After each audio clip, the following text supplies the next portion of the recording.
Audio Jungle.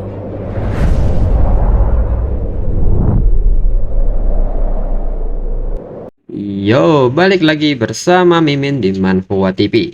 Kali ini kita akan lanjutkan pembahasan dari cerita My Unbeatable Passive Skill Lets Me Deal Massive Damage. Dan bagi teman-teman yang mencari info karakter cerita ini, Mimin selalu sertakan di deskripsi playlistnya. Serta untuk episode sebelumnya bisa dicek di playlist atau deskripsi video ini. Tanpa berlama-lama, kita masuk ke disclaimer dulu.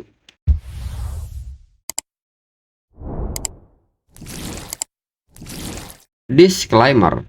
Silahkan abaikan hal ini jika kalian sudah mengerti. Ini peringatan mengenai konten di channel ini. Video ini berisi alur cerita komik yang mempermudah bagi teman-teman untuk mengetahui isi ceritanya dan memahami alur ceritanya. Jika ada kesamaan tokoh, tempat, maupun isu yang sedang hangat, itu benar-benar tidak disengaja. Dan peringatan bagi teman-teman untuk tidak mencontoh atau meniru perkataan maupun perbuatan yang tidak baik yang ada di video ini. Karena cerita ini hanyalah fiktif belaka. Jika mengerti, yuk kita masuk ke ceritanya. Cerita berlanjut. Orang-orang pun seketika bersorak untuk Qianmo dan menyebutnya sangat luar biasa. Mereka yakin apa yang baru saja Qianmo katakan itu terlalu keren. Terlebih lagi untuk menang melawan Silver Moon kebangkitan kedua dengan perbedaan 10 level dalam sebuah duel. Qianmo terlalu kuat. Mereka tidak pernah menyangka Universitas Cloud Hagemon akan berakhir dalam situasi seperti ini. Dengan ini mereka yakin Universitas Oracle benar-benar bangkit.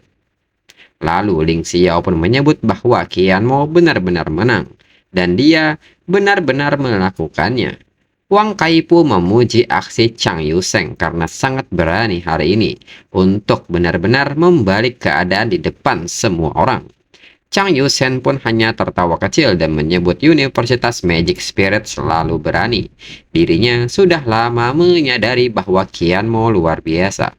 Dalam pikiran Chang Yusheng, untuk transaksi hari ini sepertinya hanya ada keuntungan dan tidak ada kerugian sama sekali. Lalu tim medis pun segera bergerak atas perintah dari Zhou Siwei, meminta mereka untuk membawa Qi Hong ke rumah sakit terbaik untuk berobat. Jika mereka melewatkan waktu optimal untuk merawatnya, mereka semua akan dipecat. Dalam pikiran Zhou Siwei, mereka tidak hanya menyinggung asosiasi manajemen hari ini, tapi mereka juga kalah dalam duel.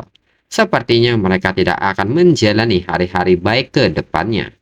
Mereka tidak bisa meninggalkan Qianmo sendirian. Jika tidak, Qianmo pasti akan menjadi bencana bagi Universitas Cloud Hagemon. Lalu Qianmo pun menyebut jika Zhou Siwei masih memiliki tes lain yang ingin dirinya ambil. Zhou Siwei dapat menyampaikannya sekarang. Dirinya akan menerima semuanya. Zhou Siwei pun hanya berbalik pergi dan mengatakan bahwa gunung tetap tidak berubah, sementara air terus mengalir. Mereka akan bertemu kembali segera.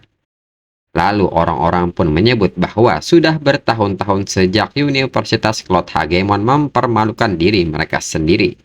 Lalu orang-orang juga bertanya kapan Universitas Oracle jadi begitu kuat, dan bagaimana mereka bisa merekrut seorang monster seperti Cheng Qianmo. Universitas lain pun merasa sangat iri dengan hal ini. Dengan mahasiswa seperti itu, bukan tidak mungkin mereka bisa kembali menjadi universitas ternama lagi. Lalu mereka-mereka dari universitas lain pun mulai mendekati Ling Xiao dan bertanya, apakah mereka dari Departemen Peningkatan juga bisa bergabung? Dan hal ini pun juga diikuti oleh universitas lain yang merasa sudah lebih dulu berteman baik dengan Universitas Oracle. Lalu Ling Xiao pun merespon hal ini dan mengatakan bahwa mereka bisa membicarakan masalah ini secara pribadi. Dalam pikiran Ling Xiao pun menyebut mereka sebagai sekelompok oportunis yang ragu-ragu. Lalu Ling Xiao pun seketika memanggil Qianmo untuk datang ke kantornya. Lebih baik Qianmo akan memberikan penjelasan yang masuk akal. Qianmo sendiri pun agak bingung menjelaskan tentang apa. Lalu Li Yuesan pun menghampiri Qianmo dan bertanya apakah Qianmo punya waktu untuknya. Ada puluhan juta pemirsa siaran langsung. Mereka ingin menanyakan beberapa pertanyaan kepada Qianmo. Namun Qianmo pun beralasan bahwa kepala sekolah Ling Xiao baru saja mengatakan bahwa dia memiliki beberapa hal penting untuk didiskusikan dengannya. Jadi saat ini dirinya tidak dapat melakukan wawancara.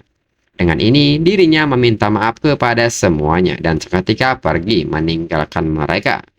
Li Yuesan pun menyebut bahwa ini adalah kesempatan yang sangat langka untuk menjadi terkenal. Li Yuesan pun bertanya-tanya apakah Qianmo benar-benar menyerah.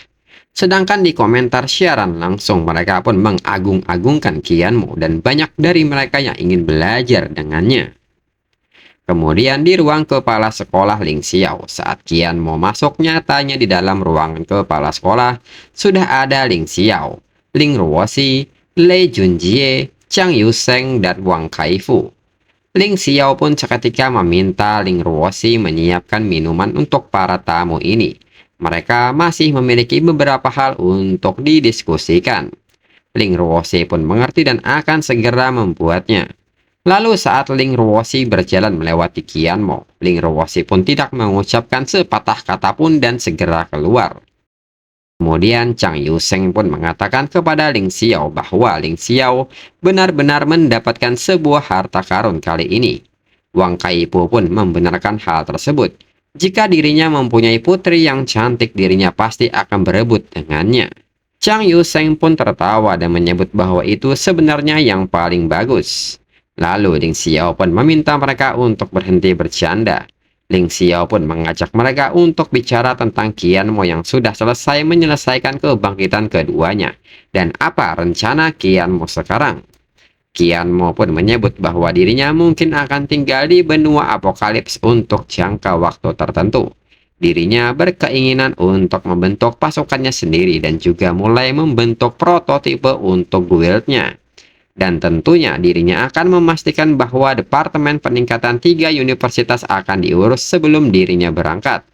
Dan untuk itu Qianmo meminta mereka untuk tidak khawatir.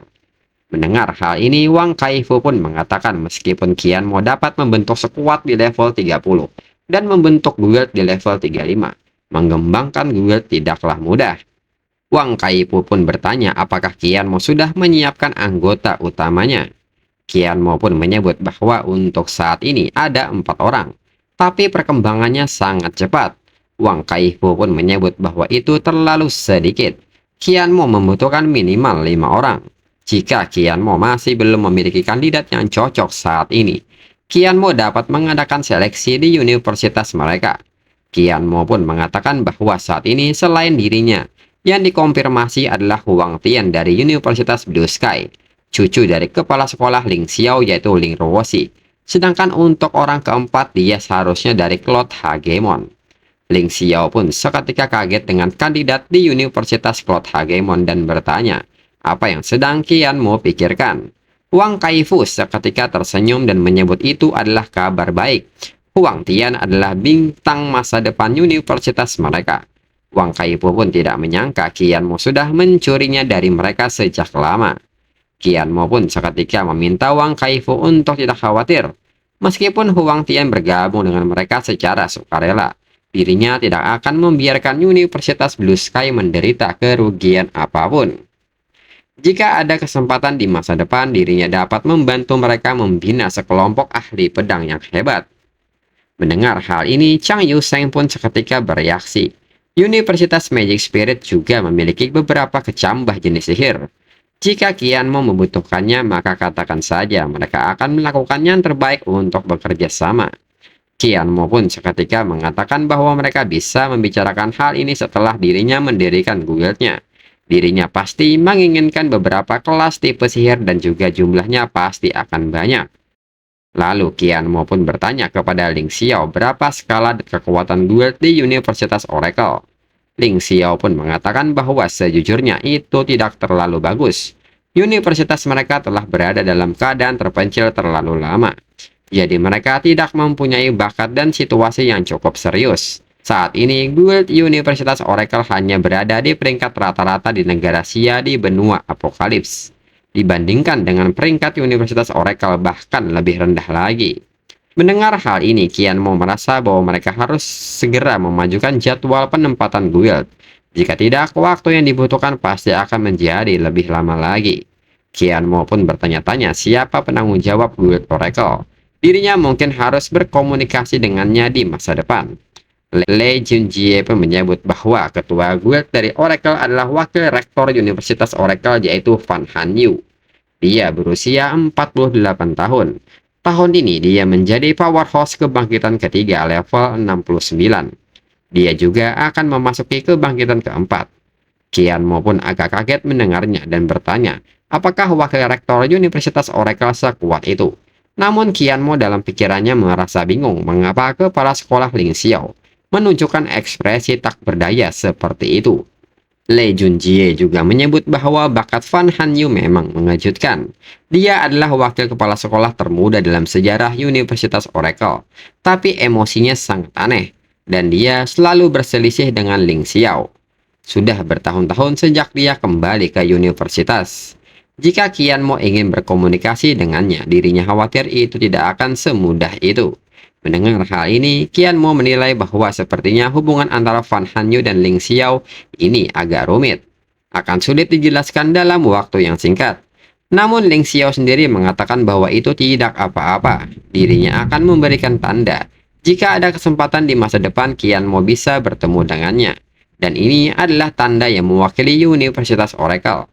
Selama Qianmo menunjukkan ini kepada Fan Hanyu saat Qianmo bertemu dengannya, itu akan menjadi bukti identitas Qianmo. Qianmo pun mengerti dan menerimanya. Lalu tak berselang lama, Ling Ruoxi pun kembali dengan minumannya. Ling Ruoxi pun nampak malu-malu saat memberikannya kepada Qianmo. Lalu Ling Xiao pun menyebut bahwa kurang lebih pembahasan hari ini sudah selesai. Detailnya akan mereka bahas pada pertemuan selanjutnya.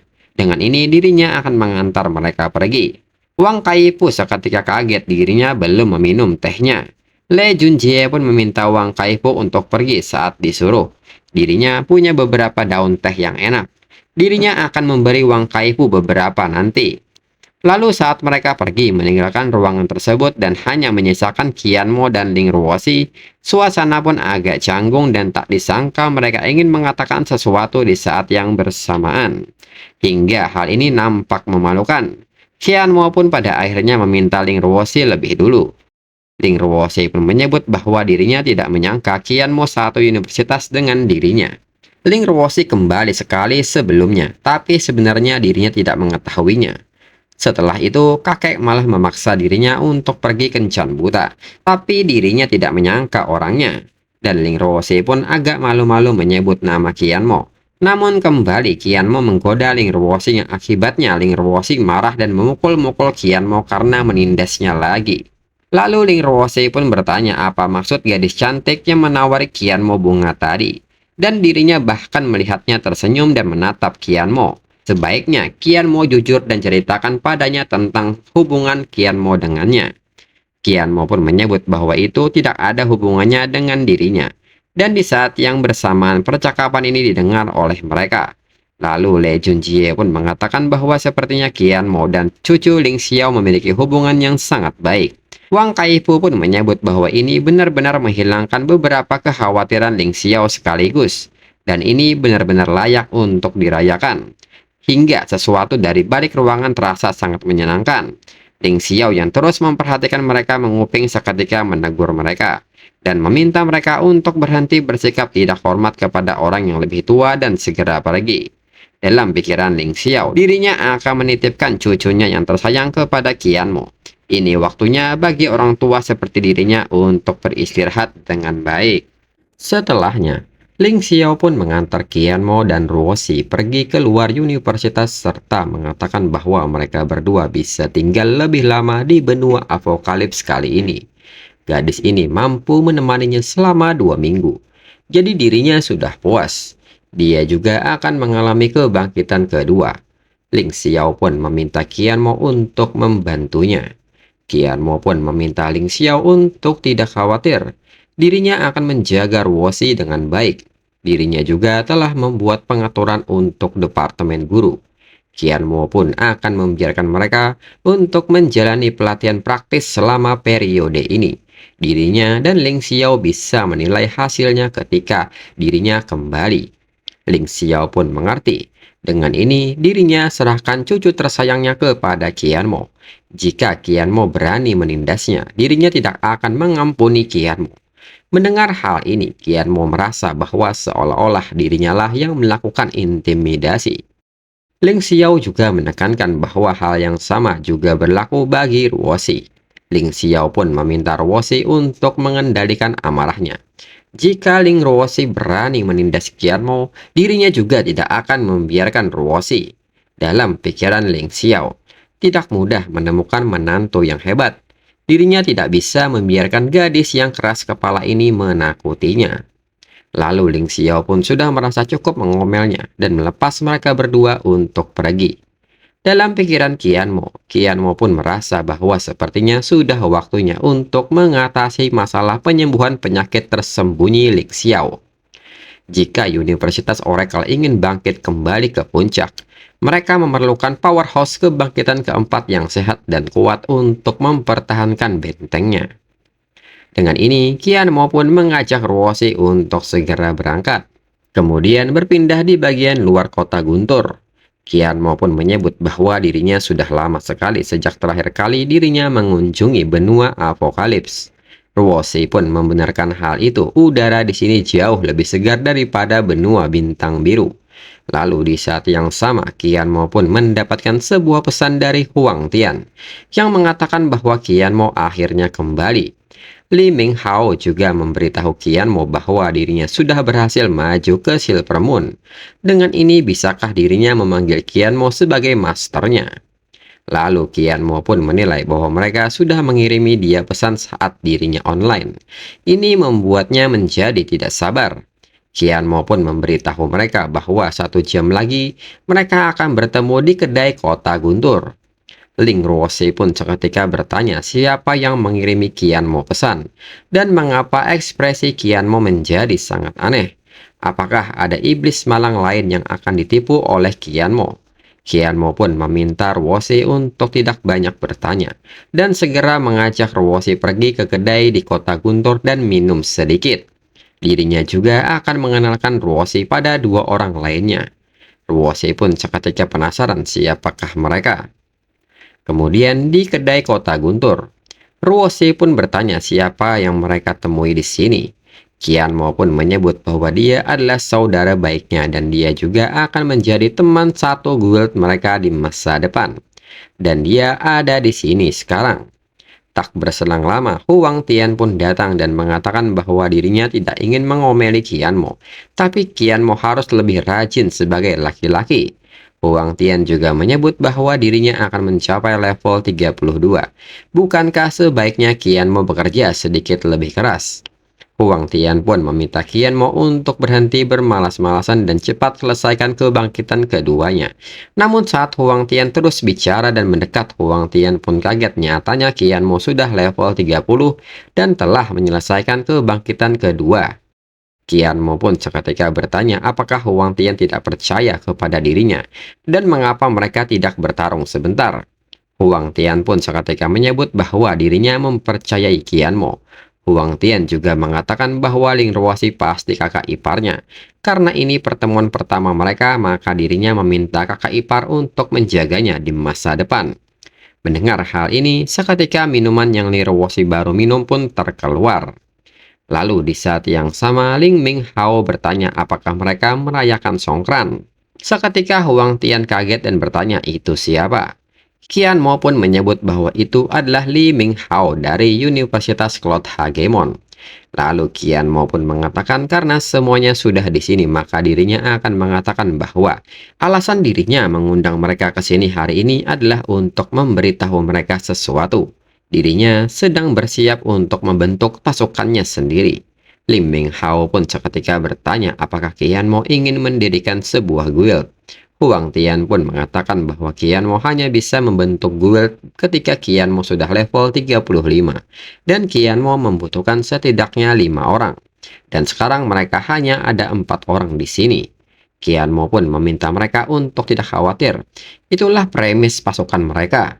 Dirinya akan membentuk guild ketika dirinya level 35 dan sekarang dirinya dengan tulus mengundang semua orang di sini untuk bergabung dengan pasukannya dan menjadi anggota generasi pertama dari guild. Jika mereka memiliki pendapat, maka silahkan bicara dengan bebas, tapi meskipun mereka tidak mengatakannya, dirinya tetap tidak akan mendengarkannya. Jika mereka tidak mau bergabung dengan dirinya, maka mereka bisa melupakannya. Huang Tian pun seketika mengangkat tangannya dan bertanya siapa yang akan menolak. Dirinya akan jadi orang pertama yang marah kepada mereka.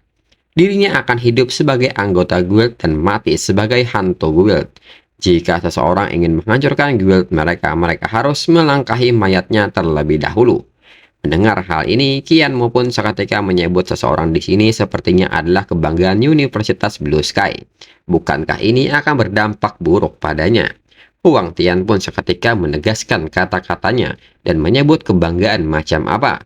Dirinya bisa melakukan apapun yang dirinya inginkan. Singkatnya, dirinya pasti bergabung.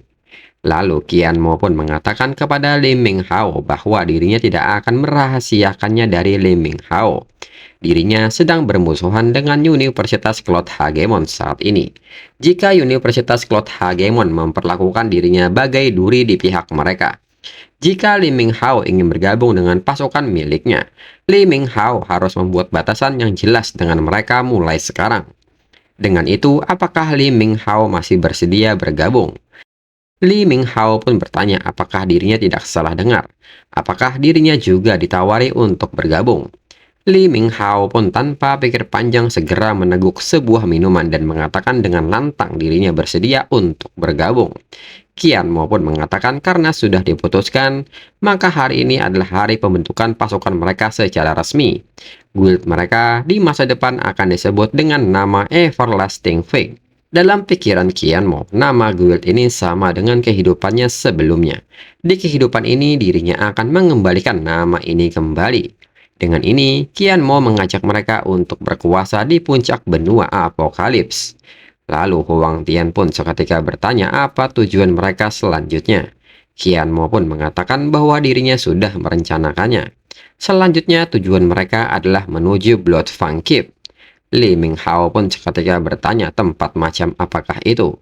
Huang Tian pun menyebut bahwa Blood Fang Keep adalah arena PVV yang memungkinkan para awakan antara level 20 dan level 50 untuk bertarung dengan bebas satu sama lain.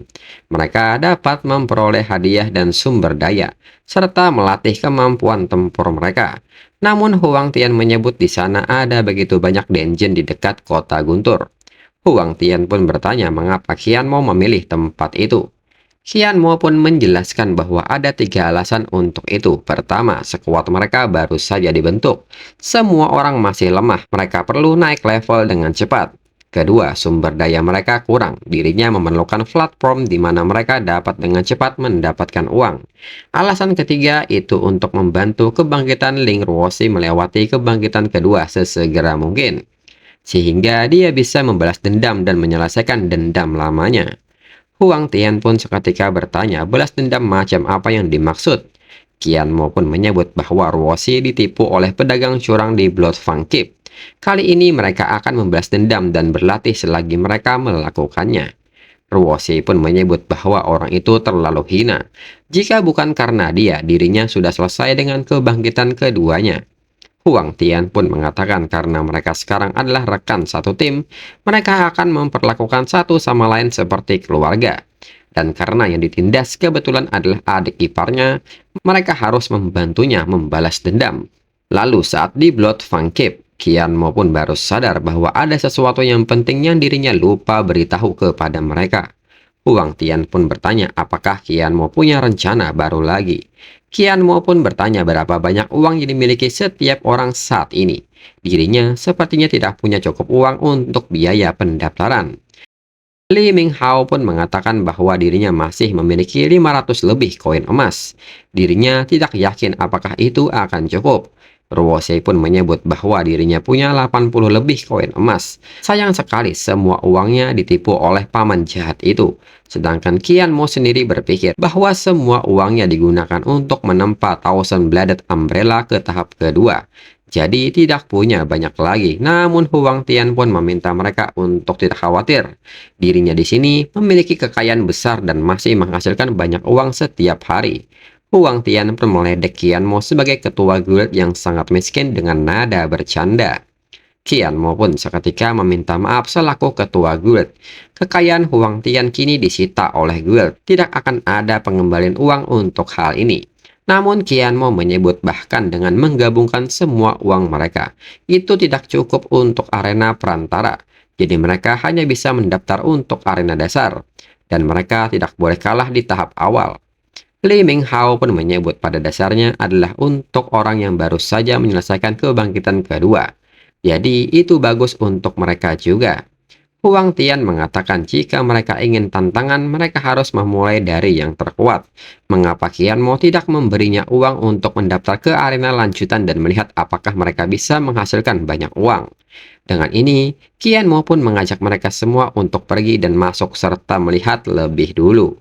Kemudian di area ruang tunggu Bloodfang, kondisi di dalam ternyata sangat ramai. Lalu di saat yang sama, seseorang kini sedang menawarkan barangnya dan mengatakan kepada semua orang untuk tidak melewatkan kesempatan ini. Dirinya mempunyai alat yang luar biasa di sini untuk melindungi hidup mereka. Dirinya menawarkan harga yang wajar dan penawaran yang jujur untuk kaum muda dan tua. Mendengar hal ini, Ruosei pun seketika menunjuk dengan kesal dan menyebut bahwa itu adalah orangnya. Itulah paman jahat yang menipu semua uangnya. Paman itu kembali mengatakan bahwa mereka tidak akan rugi atau tertipu karena membeli ini. Qian Mo pun seketika memperhatikan paman ini dan menyebut bahwa orang ini hanya berjanggut lebat.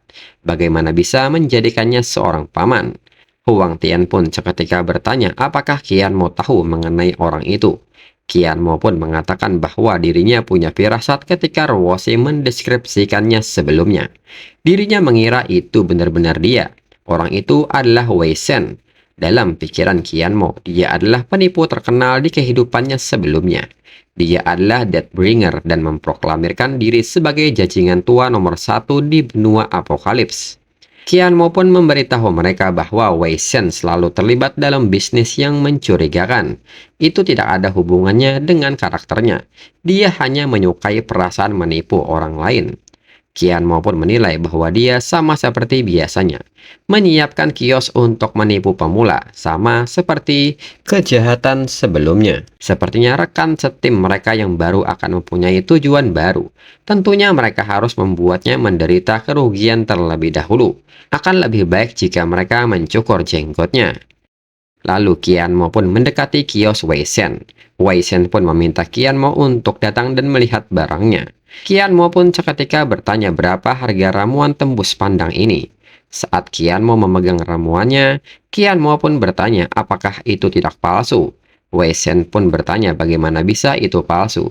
Sebagai pedagang dirinya terutama bertransaksi dengan itikat baik. Semua yang ada di sini nyata. Jika palsu dirinya akan memberinya kompensasi 10 kali lipat. Qian Mo pun seolah-olah bertingkah kaget dan bertanya apakah ini benaran akan mendapat kompensasi 10 kali lipat. Wei Shen pun membenarkan hal itu.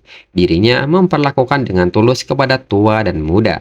Dalam pikiran Wei Shen, itu perlakuan yang tulus kepada yang tua dan yang muda. Tapi orang ini masih remaja. Jadi jangan salahkan dirinya untuk ini. Kali ini dirinya kembali mendapat domba besar yang gemuk. Dan untuk episode selanjutnya tunggu 2 minggu lagi untuk 2 chapter. Sekian dan terima kasih.